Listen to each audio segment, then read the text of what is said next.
ઠાકોર સમાજના બંધારણનો સમાજના કલાકારોએ જ મોરચો માંડ્યો। ડીજે પરના પ્રતિબંધને લઈ વિક્રમ ઠાકોરે ફરી ઉઠાવ્યા ગંભીર સવાલ।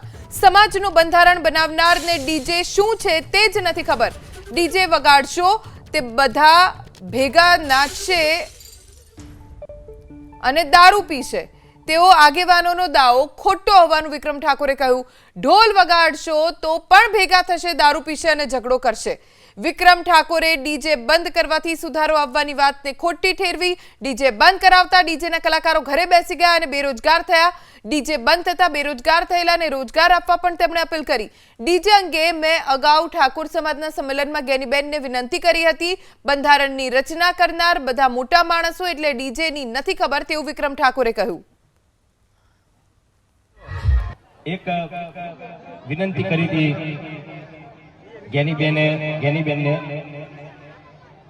तो ज्ञानीबेन एवं कहता था कि भाई मैं बंधारण नहीं घड़ू पण बोल्या तो तमे ने पहला आगर तो तमे आव्या था, तमे बोल्या था ने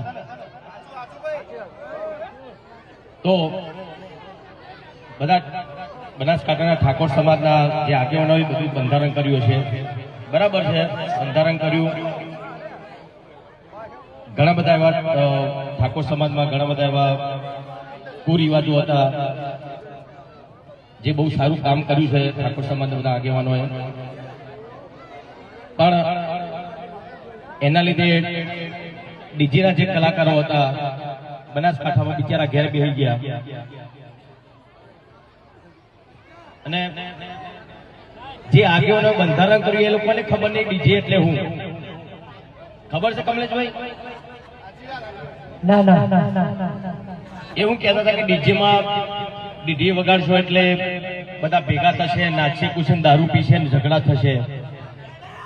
એવું જરૂરી નહીં કોઈ ઢોલ વગાડતો તો દારૂ પીનારો પીવાનું જ છે, ઝઘડા કરનારો ઝઘડો કરવાનો જ છે। તો ડીજે બંધ થવાથી સમાજમાં સુધારો આવશે એ વસ્તુ ખોટી છે। જે ડીજે બંધ થયા છે ને રીતે ઘણા બધા કલાકારોના બિચારા એ લોકોનો રોજગાર બંધ થઈ ગયો છે, એ લોકોને ખબર નહીં પડતી। તો એ બધા મોટા માણસો છે, મોટા માણસો એટલે ડીજેની એમને ખબર નહીં પડતી। લોકો વીગો ગેરવી રાખીને ડીજે લાયા હતા, એ લોકો ઘેર બેસી રહ્યા બિચારા। જેના લોકોના ડીજે બંધ થયા છે એ લોકો ઘેર બેસી રહ્યા છે, એમનો રોજગાર આપો તમે ચલો।